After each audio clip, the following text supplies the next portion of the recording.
Welcome to the caster desk for MSI 2023 in this incredible series between BLG and Cloud9. I'm Drakos, joined by Kobe and Vedius. Could not ask for a better couple of color. You ready, Kobe? You ready? I'm ready. Let's go. We're gonna have a banger. We've had the luxury of casting together in so many fantastic series, and I'm hoping for another one. Cloud9, their debut here at MSI. What are you expecting, Kobe? What should we be looking out for? Honestly, Cloud9 have really prided themselves on their versatility. Talking to the players, talking to the staff afterwards, they love the flexibility that all these players have, and they've invested really deeply in having multiple strategies. So I'm very curious to see how the course of their pick ban changes over a full best of 5 here on the main stage. And one of the things I'm actually most worried about for Cloud9 is that BLG got to play in the play-ins, and I consider as long as you get through play-ins, that is often a big benefit, getting the stage time, getting the reps up here already. So very excited to see Cloud9 finally take to the stage. The practice, the experience in the meta, of course, very important. We'll have to see how C9 come out onto the stage. Mad Lions came out swinging yesterday in game one for a brief moment. Cloud9, can they hit the ground with the same momentum? Do they have some spicy strategies cooked up? We'll have to see for now. Annie, Nautilus, Ari banned away. Just conventional power picks, opposite side, the Nidalee as well as the K'Sante. Vi and Aphelios are the two champions that spring to mind for me. When we think of big power picks, what will C9's priority be? Do they want to give Elk that champion? Well, the Xayah first pick for Cloud9 heavily suggests that they are thinking about the Rakan. This does leave both the Vi and the Aphelios up for BLG though. And interesting that they opted to ban the Ari half of the Vi-Ari combo, which I think has been the most stock standard, safe, powerful mid-jungle duo. Not worried about giving that up since they have the Xayah now, that positive interaction. BLG, do they even take it seeing the Xayah on the opposite side? Because you're kind of in a damned if you do, damned if you don't sort of situation when it comes to that Vi pick. Yeah, slamming down the Xayah, the best kind of counter initiation AD carry there is if there's going to be dive on the side of BLG. But they leave up something that has been continuously banned against BLG. Since the first game of MSI, Elk got his hands on that Lucian, and they already grabbed the Nami, so you have to expect the Lucian will follow as their third pick here. They want to grab that Vi regardless, get the engage for themselves. With Maokai taken off the board, I wonder what direction they'll go for the jungle. Viego could be something that could look to try and match the Vi, assuming that Blaber wants something that could skirmish in the early game. We did see the Lee Sin come out from Taliyah yesterday, but the Rakan obviously makes a lot of sense. That's an excellent mask. Yeah, the Rakan going to be a perfect pairing, of course, alongside the Xayah, and I think the Gauntlet already being thrown down in the bottom lane. The Xayah Rakan versus what we assume will be the Lucian. Nami, very explosive champions on the bottom side, and I mean, Berserker and Zven, an excellent chance to prove yourself in the first game going up against Elk's one of his signature picks. And I actually really like this because you already know, like we said, when you have the Nami, you expect Lucian to come through, and BLG in their first three picks, they're showing hard engage and short range. Perfect things for a Kennen to actually try and counter here with the big AoE of the ultimate. So there's a big possibility here. Plus, I'll just throw this out there, Cloud9 Tech, EMENES has been spamming Kennen top in solo queue and played it in some Champions Queue games, so there is a slight chance of flexibility here.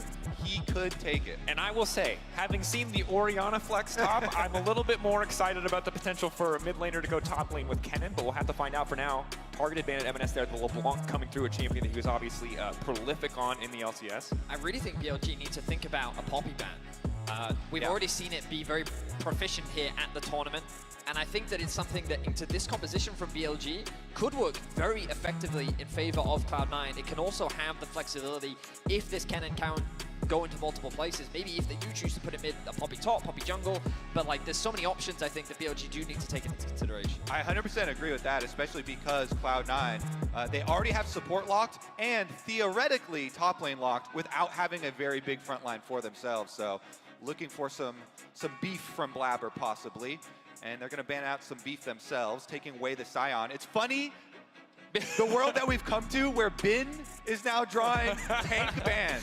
Bin, the predominant carry top lane player, Look, started spamming in solo queue, the tank's top lane, and now he's drawing bans on them. Losses to 369 hit different. Change of man's whole play style. We'll have to see what he busts out. The Yasuo also coming in is interesting. Feels like BLG, of course, the one game we did see them lost was due to a very powerful Gragas Yasuo combo, the ability to just delete Elk out of fights. So curious to see that one come out so early in the draft, but I guess just don't want to deal with that kind of flexibility and threat that the champion has. Wouldn't be surprised to see K'Sante ban hit from Cloud9. Oh, of course, the Cassandra already taken away off the board, so the Galio instead going to be removed for Yagao. I guess they were worried about a potential Camille Galio. We know that things like Aurelia, Camille can be very good on that top side of the map if they want to play a skill matchup in favor of Bin, which wouldn't surprise us. Yeah, and even the Galio combined with what is already showing with the Vi and the big hard engage that's going to come through, trying to deny some synergies there. Bin has been playing a lot of Gnar, played a lot of Gnar throughout the season, so no stranger to this champion. Second most played champion alongside the Jax at 15 picks. Oh, the Nocturne Kennen combo. The classic, turn off the vision so that your Kennen can get an easier flank here with the Nocturne. Let's see if they actually lock it in for Blaber. He has sporadically dropped Nocturne games throughout the previous couple of years. Something we've seen one time this year thus far. C9 really debating here. MNS always more comfortable on a lot of these melee champions. With Gnar on the opposite side, makes a lot of sense to see the Sylas now coming through. A lot of guaranteed team fight power every time Sylas takes that Gnar ult away. Okay, so Cloud9 going for a lot of early skirmishing power, a very powerful early game that they can play through bot side of the map. They can even look to play through mids.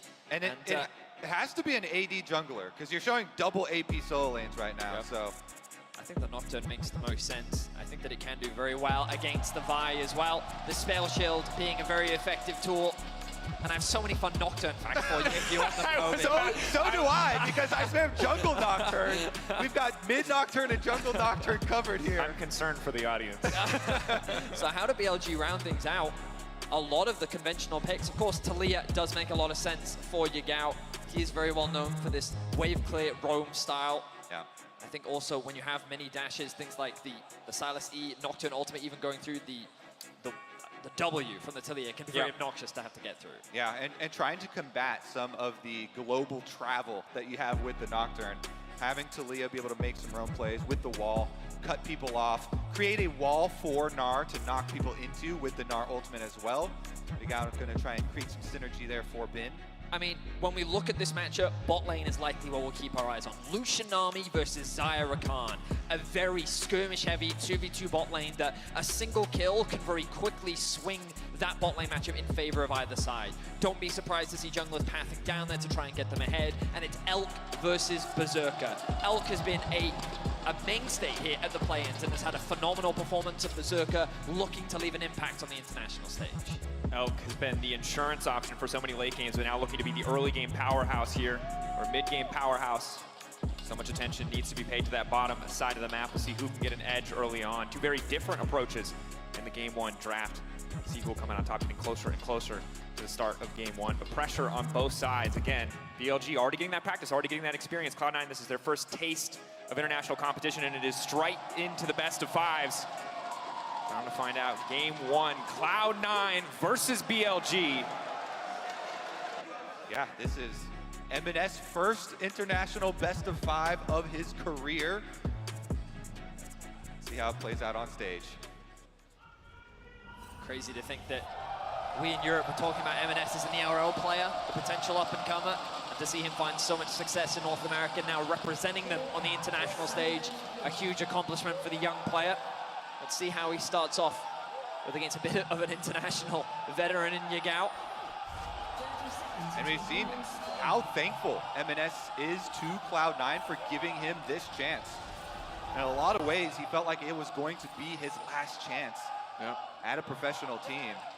And you so often see players slip through the cracks, players that could have been or maybe should have been great, but MNS getting that shot, taking that opportunity, really making the most out of it, and see if he can continue that trajectory here on the international stage. And the audience alive today. Cloud9 chains, BLG chains back and forth so consistently. The fan support is strong today. Nothing too crazy happening here at the level 1. And this is going to be an interesting game because I feel like we talked about bot lane being potentially very explosive. Curious to see how Elk and On play this, if Berserker and Zven want to get aggressive. But also we have two compositions that really like level 6. So might be a bit of a slower early game. See what the angle is. MNS, knowing the ward is taken away, is he going to do anything else? Okay, so Shun here doing a good job giving the experience on the ward and the kill on the ward over to Bin for the Gnar. Be able to get a little bit of extra help up there versus Kennen. Meanwhile, on the bottom side, Zven also started with a sweeper. There you go, instantly get it. Trying to take control of the bush here for now. On just firing back. Zombie Ward for a bit of extra vision. See what Sven can do is more levels start to come in. That level 1 from Nami, very frustrating. I also always want to point out these wards from mid laners on Raptors. As a jungler, that one is so annoying to deal with and is so frequent. So Yagao is able to get that ward onto the Raptors of Cloud9, of Blaber. We'll see him when he inevitably goes over towards there. Nocturne, of course, you mentioned both junglers wanting towards that level 6, so should just be a normal power clear for Blaber's side. Zven finding a nice knockup onto Elk here, only level 1. The kill pressure not incredible. The Cline's already coming out though. They're trying to get a few more summoner spells. Berserker taking a lot of damage back in exchange is on. Just throwing down damage. The Nami really making sure that that trade works out in favor of BLG. Okay, so Ghost and Ignite used from Cloud9 on the chase, but they realize with the healing there from Nami and can't keep up the chase, and it just ends at the double summoner spells. Blaber here. Blaber. What we spotted though on the wards. Ooh, just the edge of vision there. And that wave was very awkward for C9, them fighting in that. He's gonna get caught coming back up. Missing McHugh is big here. Spell Shield's gonna bounce out a little bit. The fear, will it work out in the end? Denting blows do a lot of damage. Both sides are just gonna walk away. Shun now control of the river, but there's nothing for him here for him to take. So, unsurprisingly, taking advantage of that level 2. The big difference is that since Shun started on top side, top quadrant towards his red, now he's much closer to his camps too. So Blaber is now forced to be really far away from his bottom, from his top side to be able to cover this bottom possible play with the big wave crashing here from BLG. Elk just getting so aggressive, but he's right on the edge of tower range. It might be enough. Elk now backing away. A blinking health bar, but able to just play on the edge there. Yeah, they can't go for it fully for Cloud9 because Blaber had already backed off from that tri-brush. A bit awkward here. Shun already set up, takes the crab in his entire bottom side. As you highlighted, Blaber going to be a bit behind in terms of jungle tempo, but at least he's able to protect his bot lane. We didn't get to see it, but MNS was doing a great job in mid lane as well, just primarily sacrificing his HP bar to keep that wave as shoved in as possible to make it harder for Yagao to look for the roam. He's now going to go back to base, but you can see how Yagao, with no mana, had no opportunity really to look for an opportunity to involve himself in the bot trade. MNS choosing to go for the electrocute to have a little bit more trading power in the straight-up 1v1. Trying to keep that pressure in the mid lane. Such an aggressive player, we know from his domestic performance. Part of the reason that Cloud9 prioritized bringing him in onto the lineup. See how long he can hold that advantage. Taliyah only going to get scarier and scarier as the game goes on. But Elk, determined to at least threaten to cancel some recalls here, making sure he has perfect info so he can just force this wave in. And one of the things here that's also positive about the Xayah Rakan, if they split up their recalls and have one recalling a bit further from the other one, if Elk only interrupts the closest person, then he could just jump on the other one for the recall there. But they do get the interrupt initially, as they were both right together. Oh, hang on, Fudge. You may have overcommitted here. Good trade back from Bin. Looks like he doesn't want to take any more. Going to get the Mega Gnar soon. The level up as well. But it looks like for the time being, just a slightly unfavorable trade for Fudge. Yeah, Fudge had held on to his potion for quite a long time too. Pops it now.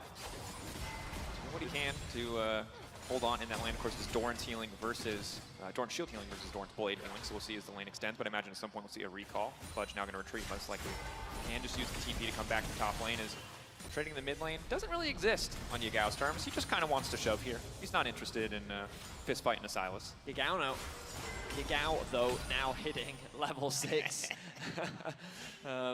So looking already for a bit of a roam, getting a bit of information in the bot side river. But of course, with that wave pushed underneath the tower, BLG will be forced to catch, and this gives a window for Zven to move out on the map. First streak is, of course, up and available. And, as both junglers return, we'll see if they can get involved anyway for any early plays. Yeah, nice little cascade of pressure there for Cloud9. Even though Yagao got his level 6 early, the bottom lane being able to push out and roam up through the river now allows MNS to have an opening for a roam for himself on the Sylas. He gets level 6, he pushes back because Zven went up there. Elk just continuing to trade aggressively on the bottom side. Cloud9, 4 members in this bottom quadrant, but Shun in the area to try to stop any place from going down. MNS now returning to lane. I wonder if we see a bit of a battle between the junglers. Shun with a XP and level advantage. Yeah, getting chunked down. So even though he got the push on the minion wave, knockup coming in from Zven. Elk with a sidestep. Ignite now ticking.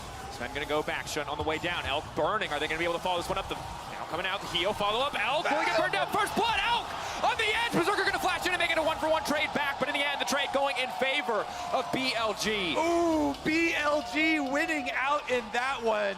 Cloud9's bottom lane bloodthirsty wanted to chase, even though Shun was the first one down the river, so they pay a heavy price for it.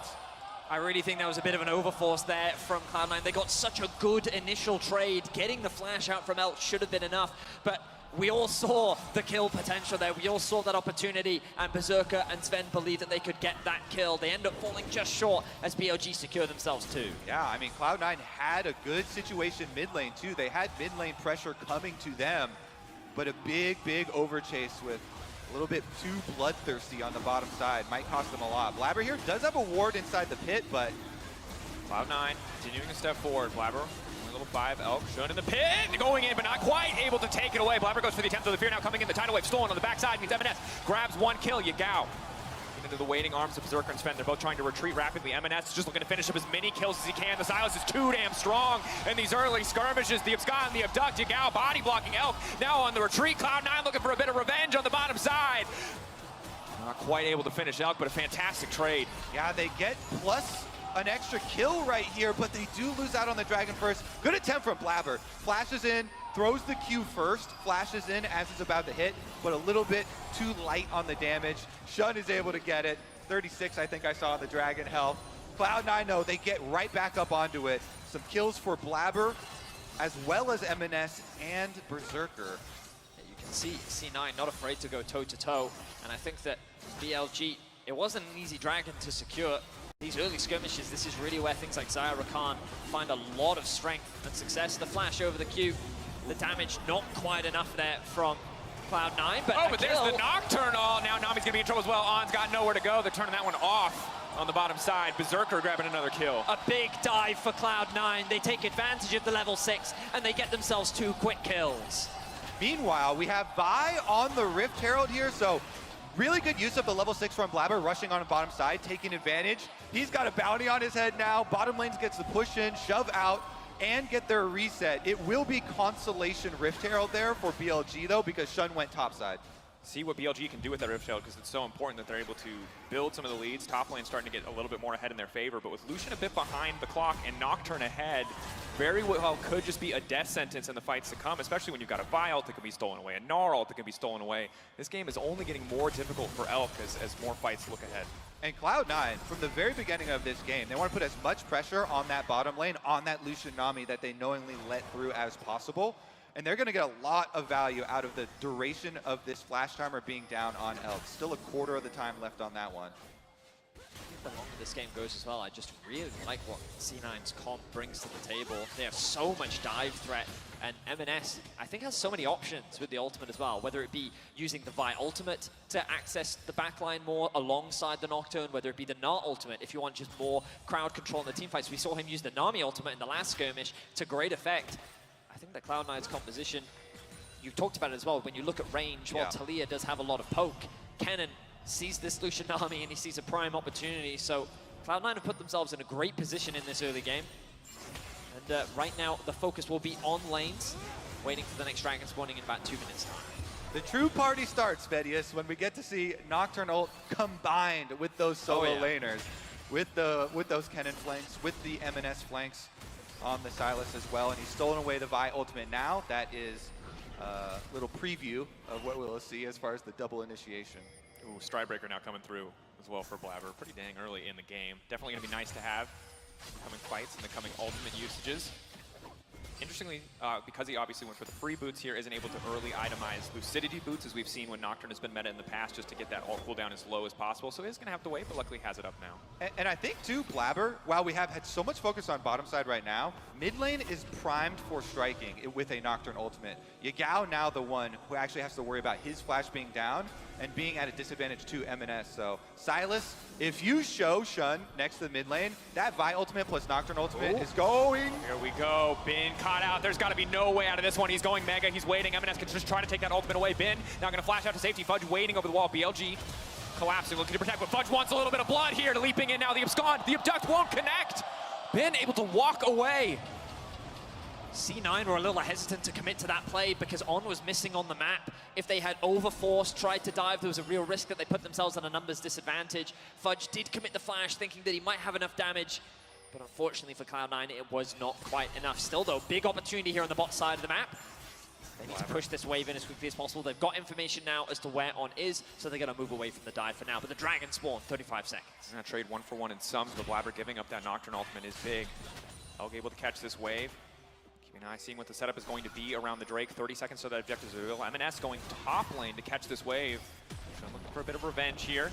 Buy ult into Taliyah W is what they're looking for on this dive for BLG. Q getting charged up over the wall. Elk finding Zven isolated on the bottom side. He's going to dash over the wall. The calling not quite going to finish him. Elk not going to push any further here. On the top side, the dive not going to come through. Instead, just the Grom picked up by Shun.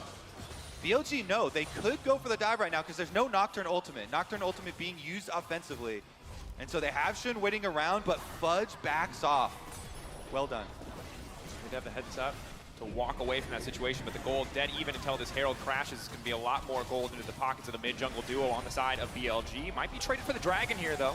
Cloud9 first, certainly able to start that one first, and it looks like BLG uninterested in contesting, just happy to have tower first blood here on the top side of the map. A nice trade, I think, overall from BLG. They're really putting on the pressure onto MSI, and he's not going to be able to stop this second Rift Tower charge. I don't think they'll be able to secure another tower.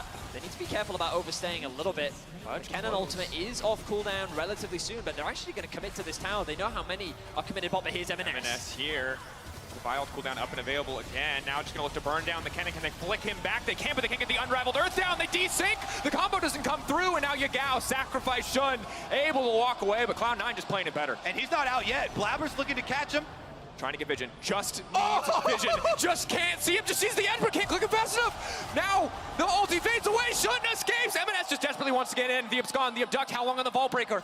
Can he walk away? The great escape will not come through. Dunked down, MSI using the minions to walk away. Been looking for him though. Been leaping over the wall, can't just Gnar him right back, but just getting a clean and easy shutdown onto the Cloud9 mid laner. Vedius, I know you've been there too in Nocturne. Pop the ult just as your opponent goes out of your vision, so you can't click on them, can't quite get it. And in the end, that's an extended chase. Zven coming back down to bottom side though. Kennen base damage is huge right now. Elk just barely able to dash away from the quickness there. Wow, okay, so I do think that it was a big overcommitment from BLG in the top side. The fact that they sent 2 members to try and commit to that tier 2 tower when MSI and Fudge were both missing on the map, I think was a big blunder. The fact that they were able to buy so much time, though, was a big advantage for them because Elk was able to secure 2 plates in bot, but Berserker did the same thing as he secured 2 plates himself in mid. Honestly, I feel like the story of this game has been over chases from both sides.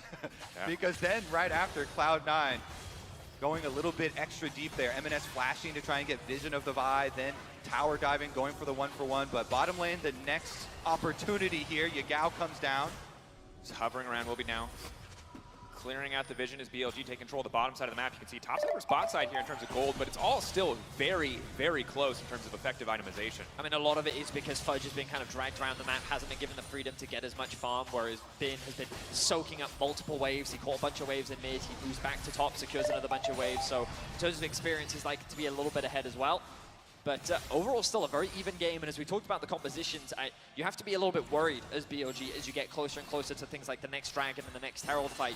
Because you look at this combination of ultimates from C9, and it looks so terrifying to play against. The advantage BLG have is right now, they do still have all of their summoners on Elk, and as long as he's alive, he still has a lot of damage and threat in the fights. Yeah, and one of my favorite combos that BLG have, and haven't utilized quite yet, that we are looking for possibly on the tower dive, is the Vi plus Taliyah combo. That can be super deadly in smaller amounts, smaller skirmishes, but Cloud9 going to bully down on this Rift Herald. BLG have made the choice. You can see on the mini-map, they kept Yagao on the bottom side. Say, fine, you can have Rift Herald number 2. We'll take bottom tower for that trade.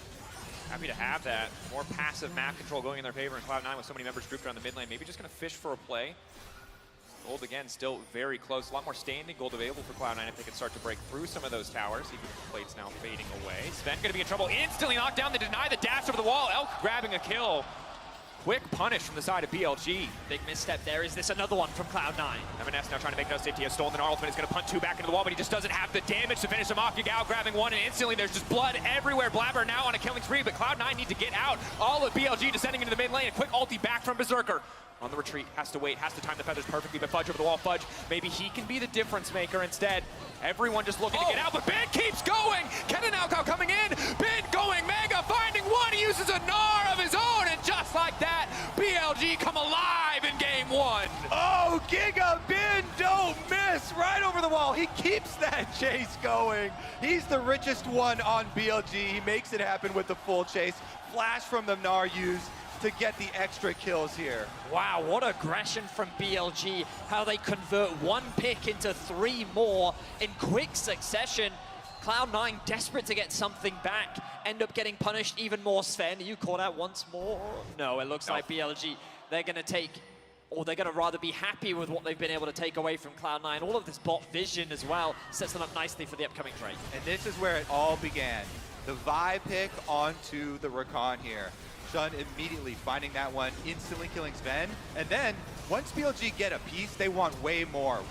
The ultimate here from Taliyah follows up. They try and get that one back. Blaber wants to get even pay, but can't quite make that one worth as Berserker using Flash, Ghost, and Gale Force and Ultimate to be able to go get that kill. Had nothing left for Bin. Gnar ultimate over. On flashing over the wall as well to offer more safety and security to Bin. Wow, what an incredible set of plays from BLG. Definitely feeling it after that one. And this is where Cloud9 need to be careful because this composition from BLG has so much mobility. Their pick potential is lethal. And Cloud9 now grouped up as 5. Ultimates are available except for Berserker, but it looks like they're not going to go for the fight. The call being made, mid lane tower, tier 1. BLG willing to give it up in exchange for this dragon to get the Infernal. Infernal Soul, a huge prize for either side. Neither side close to Soul Point quite yet. BLG happy to have the second dragon. Second charge does come through. Still a 2K gold lead for BLG, but overall still a pretty close game. Cloud9, though, as you highlighted, can't afford to have any more slip-ups in fights, can't afford to have themselves get collapsed on or give up individual members because you've seen how quickly BLG can just tear them apart. Yeah, they've got really good chase with this composition. A lot of flashes being used in that last play, too. So flashes being used in big fight like that means there's more opportunity now on the map. And once you get all these outer towers starting to drop, that's when the power of a trailing Nocturne for split push could really make them second guess some of these split pushes, especially well when your split pushers don't have their flashes. Very much agree. I was thinking to myself, maybe Bin is like uncontrollable in the side lane. You know, the fact that he has so much magic resistance being built up for himself. Fudge and MSI I think will struggle, but the beauty of a Nocturne is that it's so quick to catch on side lane. So if Bin or Yagao do overstep, there is a very clear window with which C9 can look to attack. That's the ulti coming in. Retreat now coming out. Immediately they're going to throw down the ultimate. Tidal Wave blocks so much of the damage. On is able to get burned. And C9 now able to walk away. The calling coming out. BLG, do they want to continue to commit to this play? Shunt now immediately going to ult. Now instantly diving into the backside. Vile traded for Vile. Yagao doing his best to appeal for the backline. MSI now running. BLG standing strong. 1-for-1 trade, but it's jungle for support. Yeah, the good call from BLG because they know Fudge it hasn't started channeling his teleport yet. He won't arrive very quickly, so they make the pick here. Get the 1-for-1 onto Blaber. Still, though, pretty even. These two teams trading blow for blow. I like the response from BLG. I feel like that the pick from C9, though, it felt a little hesitant. The moment that Zven missed the knockup, you could see that second of hesitation before the full commit onto On, and that meant that BLG had time to react, respond, start to regroup, and Bin was in the fight much earlier than Fudge was, even having to commit his TP, as you mentioned, Kobe, which means that now Bin has this TP advantage available, and BLG can start threatening these sides. Zven, you got caught in this push earlier. He won't be caught once again. This area of the map, both supports getting picked off quite recently. Yeah, maybe if Cloud9, as they're retreating back through the mid lane, if they were quicker on their teleport to be able to counter the chase there from BLG, because they ended up using the cooldown anyways. BLG, you can see just grouping up together, getting mid-prio, roaming out to support their side laners, not really giving the opportunity for Cloud9 to just Nocturne collapse wherever they want to.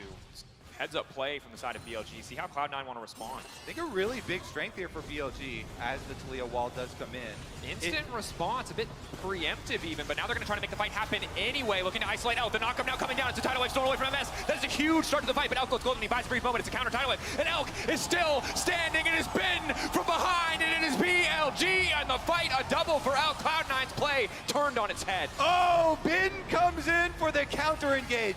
No hesitation on that teleport. He comes in, Mega Gnar, they turn it around. Cloud9 have to give up their tower as well. Dash forward. The Baron is alive. Rolling. Fudge in trouble as well. BLG, absolute dominance here in the mid lane. BLG are tearing C9 apart in these fights, and when that initial ultimate came out from Yagao, you saw how quick Blaber was to throw out an ultimate of his own, and then it felt like C9 felt pressured into forcing an engage. After committing onto Elk, the fight looked pretty promising, but you ended up with the Jarvan syndrome, where the EQ flash becomes so difficult to follow up on. The Rakan and the Nocturne were on the back line, but there was no one from Cloud9 there to follow up. And the terrifying thing is, once you've burned all that combo, the Taliyah E, the Unraveled Earth coming out, as well as the Nami ult, combined with the stopwatch from Elk, just makes it impossible for C9 to follow up again. Yeah, look at this. Only Blaber and MSI here really being able to get over the wall. Zven goes, he gets a really big knockup, but it's countered before the DPS for Cloud9 can get there. Berserker and Fudge only arrived now, and guess what? Bin's already teleported into your face. The front line separating that back line, so it's really a bit over anxious of a play for Cloud9 there to go for that one, while the Taliyah wall had another second still standing there, and the team wasn't quite together, not quite in sync. Meanwhile, BLG perfectly in sync. Teleport comes in, they collapse, they counter engage, they get the kills and the objectives, and that's the big difference now. The outer towers here, both side lane outer towers still standing for BLG, giving them that safety in the side lanes. And the moment that the dive happens, you can see how difficult it is for C9 to continue that engage with Nami ultimate, Nami bubble, the Unraveled Earth from Yagao. There's so many tools on the side of BLG to disengage, keep kiting backwards, that the moment that Cloud9 overstep, it becomes incredibly easy for BLG to find these re-engages. And so far in these fights, they're just outplaying Cloud9. Yeah. Both sides setting up here in the mid lane. BLG, are they going to be the ones to pull the trigger this time around? They've been doing such a good job punishing C9. Cloud9 have to play this perfectly. MSI looking for a flank, but has to be careful not to get collapsed on. It's a similar story for Fudge. Shun is fishing for an angle. It looks like Fudge is the target once again. The entire team now collapsing. A perfect combo from the Vi coming out. Kennen trying to respond back, but Fudge is already dead. Now, C9 with the counter blow on the opposite side of the fight. Elk pulling. Mega Gnar coming though. C9 getting pushed out of the area, getting pushed out of the pit. All eyes on the Infernal Drake from the side of BLG. Blaber, maybe he can steal this one away. Bin looking for the setup. Drake going in favor of BLG. Cloud9 need to get out. There is nothing left for them in this fight. C9 retreating as 4. They will not give up anyone else. The biggest thing here is that BLG, even though Cloud9 are the ones with the Nocturne Kennen that want to be able to get that first play, that first flank, BLG taking the initiative. They go first, they get the initiative, they get the engage. They go right for Fudge, and even though they sacrifice the Nami there, that's a willing trade. And the combo you were talking about, Kobe, and the threat that BLG really have of this Taliyah Vi, the fact that they attack the Kennen, it feels like the LPL and LCK teams are just so good at being aware of that flank threat and then just shutting it down before it can become a real problem. Just great response and great proactivity, as you were saying, Kobe, from BLG. If they're looking for a flank, that also means they're isolated. Right, exactly. And BLG attack. I mean, it's a pretty common strat, right? When pincing from a dragon, if coming in from two sides, you always go to the weaker side, right? And BLG just don't give C9 the opportunity. And it must be frustrating for Cloud9 because so far this game, they've never really been able to fully utilize their composition. We're yet to see that big wombo combo engage come through. Instead, it's always BLG punishing the overextension of Cloud9 and then re-engaging on their turn. And it's such a good point because you look at this composition on paper, as you highlighted, so many moments where you think you could just all push R together and everything would work out. But BLG not giving you a single opportunity to do so is so frustrating. Cloud9, though, you can see grouping as 5. I think a little bit more aware of what Shun and Yagao can do together to dismantle some of these flanking options. For now, getting mid-prio, taking control of the vision, just making sure that they have the information around the pit. Xayah 2 items, pretty quick to take it. They lack a true tank, however, so it is a bit risky. That said, Cloud9 want to start it anyway, just looking to force the fight, looking to get BLG to come into them. Yeah, Bin is pretty far. You can see him walking up, and critically, he has no Gnar bar charged up. Shun looking for an angle, looking for that isolated member. Cloud9 instantly retreating. Now trying to turn it back onto the Vi. Blast going to take Shun out to safety. Bin getting prio in the mid lane. Just to trade back and forth with this mid control. And look at how quick Shun was to sniff out that flank once again. Immediately goes into the likely position that Zven or Fudge could be in and forces them back. Now they have control over mid and are sieging onto the tier 2. Yeah, BLG on the pushback here. The idea from Cloud9 there, though, they're so far behind, they weren't looking to, like, you know, commit to that Baron. They just wanted to get the teleport out of Bin. But BLG call the bluff. They don't use the teleport too early. They hold on to it, and they just walk Bin slowly up and just chase Cloud9 off the objective. And now, meticulously, again, another wall, another objective here for BLG.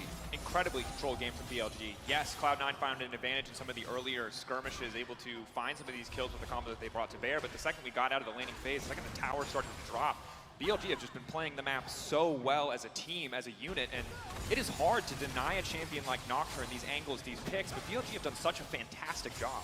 Yeah, BLG looking more coordinated, more comfortable right now so far in game 1 of the series. It's very reminiscent of the Mad Lions game 1 yesterday, where it was Mad Lions who were the aggressors and it was T1 punishing. I feel like C9 with this composition are forced to be the aggressors. They're the ones forced to find picks, forced to look for dives, and every time they have tried, BLG have just been able to get the upper hand. And the terrifying thing is, it's not like on paper you're getting hard out scaled. You're getting hard out executed, and that's got to be a frustrating point because Lucian Nami isn't a weak scaling early game champion, and you know, Taliyah in the mid game, that thought is now the engage already coming through. Milio trying to bring them down. Blaber pre-flashing over the wall, getting ready. On, going to get caught out by that play. Berserker finding a quick pick. C9 with advantage. So what did they have to commit to find that pick, though? There was the flash from Zven and the flash from Blaber in exchange for the summoners from On. While that is initially a good pick, that is a lot committed. Can C9 really convert this into anything else? They do still have Fudge's ult, but C9, they don't want to gamble forcing another ban. Berserker, no ult, no ghost either. A bit concerning if they do try to force a fight. One of the biggest wins there is just getting some breathing room on the map as BLG, with the magnitude of the lead that they had, they keep on pushing out these waves, trapping Cloud9 so far into their own side of the map that they couldn't get any extra setup vision for themselves. So yes, it is just a support that they pick off, but that gives them some time to reestablish the game. Yeah, I'll definitely say C9, if nothing else, they're looking to buy time. You look at the itemization on MSI, yet to complete his second item. You look at the itemization for Berserker, very close to the Bloodthirster. Ideally, you want these item completions through before you look for another big fight. Have to hold out, have to survive. A lot of stopwatches as well. Ready for a big team fight. Could be game deciding as we get deeper and deeper into this one. 28 minutes on the clock. Neither side has really gone for Baron quite yet. C9 faking a start maybe to try and force a fight, but overall, Soul right around the corner for BLG, 15 seconds. C9 know that it's all eyes on the bottom side, but BLG can take advantage of this. This is the thing. BLG are the ones in firm control right now. C9 finding access to the Dragon Pit via the bot lane. This does give a lot of map control to BLG as they are, well, first into the river. C9 going to be forced out and the dance will begin. MSI with the long flank here on the Sylas. Going way, They're way sniffing deep. him out though once again. Bin now stepping forward. Yagao splitting the team. Blaber over the wall will have to burn his ult or wait for that one to go away. MSI just looking to take the Gnar ultimate when he can. Bounty on the Dragon if Cloud9 can take it away. It's so crucial that they get this objective. But BLG happy to just do this dance. Cloud9 going to be the ones to start it. Elk just trying to poke as much as he can with the RFC. There's no follow-up quite yet. And off to the side. Fudge isolated. Ulti coming out from the buy has been denied. Fudge now it's looking for the turn and burn here. Zven coming in on the Rakan from so far away, but they're not able to get down the Gnar ultimate. The execution isn't quite there. It's Blaber into the midst of the entire team, but BLG pull back flawlessly. Yagao versus 2, but he's buying so much time with the Crown of the Shattered team with the stopwatch, and it looks like the fight is already over. As long as Berserker is alive, though, there's hope for Cloud9, but Shun looking to finish him. Feathers go up and come right back down. Berserker still standing. Berserker trying to turn. Berserker desperate to get anything back. Twin daggers coming through. Berserker keeping it going, but it's Bin over the wall. It's Yagao. Now the duo on the bot side for Cloud9 looking to make the miracle happen, but Bin says not today. 2 looking for 3 stacks, but Berserker, he's got so much damage. They want to finish him. One more auto should certainly do it. Berserker with a pullback on the feathers. It's not quite enough. It's an insanely close fight. It is on the back of Berserker that Cloud9 are still in the exchange, but they will walk away for now. Oh, Berserker, can he get away with his life? No, he cannot. And it has been the only defending MSI champion returning this year to finish it off. This Gnar is massive. No deaths for him, 506, massive bounty on his head. Bin the hero for BLG. Let's take a look at how this fight started. Okay, so a good wall comes out initially from BLG to try and separate the fight, but it doesn't really last for long.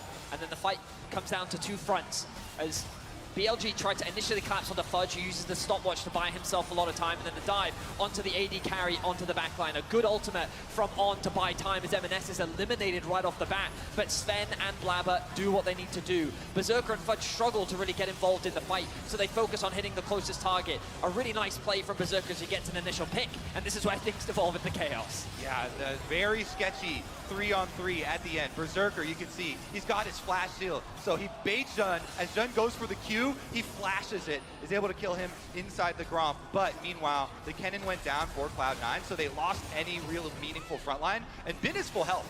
This mini Gnar is going to run straight for them. So even though they get a chunk out of him, after the Zhonya's there from Zven, he goes down. And then Berserker has nothing left. He spent everything in that fight. to give Cloud9 the hope. He almost had it for them.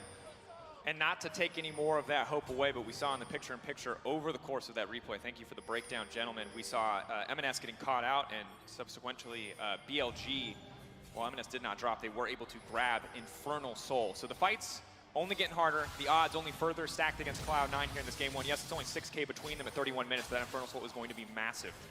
I mean, look at Ben's items here. He's 3 items and a stopwatch on the Gnar. That Gnar is so menacing. Cloud9 have nothing comparable to that as far as the front line goes. So C9 need to make a pick. Gao caught out, looking to make his way out of that one. The wall will not ferry him out to safety. Burning through quickly the mid laner on the side of BLG. The flick back takes a bit of health, but Cloud9 happy to have that shutdown. Huge play for them. Very, very necessary. They do not have the front line to go toe-to-toe with Bin, so they make the pick quickly here, and they could get an objective bounty. BLG coming over, though, to try and push them off tower. Berserker immediately forced to ult to start of the fight. MSI stealing the Gnar ult means that they're disengaged. That is now deep. coming through. TP going in. Fudge! He's going golden, but he's just delaying his own death here. Bin now dominating. Oof. That teleport sucked under the tower. Now they're chasing. Blaber caught out and Bin going over the wall. All eyes on Berserker. He does not care about anybody else. There's another fight happening, but it is Bin versus Berserker on the backside. Blaber now trying to bail him out. Elk taking out Zven. MSI, another name on the list, and Blaber now running for the hills as Bin wants to finish off this Nocturne. A flash will take him to safety, but BLG will grab the Baron. Yes, they will. BLG. Yagao, the only one down. The pick on top side turns around in their favor. They come away wearing purple. Cloud9, after finding that pick, couldn't decide between the Baron or the tower, and after committing to the tower, they realized that they had overcommitted as Fudge TPs into his death, and that was all BLG needed to convert the fight. As you were saying, Kobe, such a great pick, and in this window, you're looking like, start the Baron, maybe force them to overextend. You still have a number of ultimates available to you. Instead, you've got the back coming in from the Kennen to ideally buy a little bit more, but then the ultimate from Berserker so early, and so because they get forced off the tower, the TP from Fudge means that he is completely isolated, and then BLG can convert it from pick into pick into pick. Yeah, even though Fudge went back to get his purchase off there, Elk was also already wearing a Guardian Angel under that tower, so very, very lofty attempt at a play there. Now Cloud9 have to deal with the siege power of a Baron. Elk, as I said, wearing the Guardian Angel, level 16 on the Lucian here. This is going to be very difficult. 4-1 with Yagao on the bottom side. Cloud9 could just look to force a man advantage in the mid lane, and they will do so immediately, getting the fight kicked off with Blaber ulting in, but the disengage is already there. Wall coming in to split the rest of the team. Now looking to punish on the side of BLG. They've taken out Zven, and they've lost nothing. Blaber burning his entire health. Yagao flashing forward right into the face of Cloud9, and they're keeping this ball rolling. Fudge leaping out to safety, but he's got no time left. BLG breaking into the base of C9, looking to claim game one. Cloud9 are falling apart. They cannot stand against the might that is BLG as they are ripping apart, and they're looking for more kills. Fire back, stolen by ultimate. Berserker doing what he can, trying to take one kill, but it's only the GA. There's just no space for him to maneuver back into his own fountain, just trying to hold on. The flick back connects. Yagao hitting another one. Elk grabbing a double. BLG cleaning up here in game one, on with the flash in. The Zanyas, a little bit of BLG taking over here. It was an okay start for C9, but mid to end, it has been the BLG show from start to finish. BLG, the number 2 LPL seed, stands tall in game number 1. A deathless game from Bin. 9-4-8 was the final scoreline for Elk. And while, as you said, Drakos, C9 showed promise in the early game, BLG would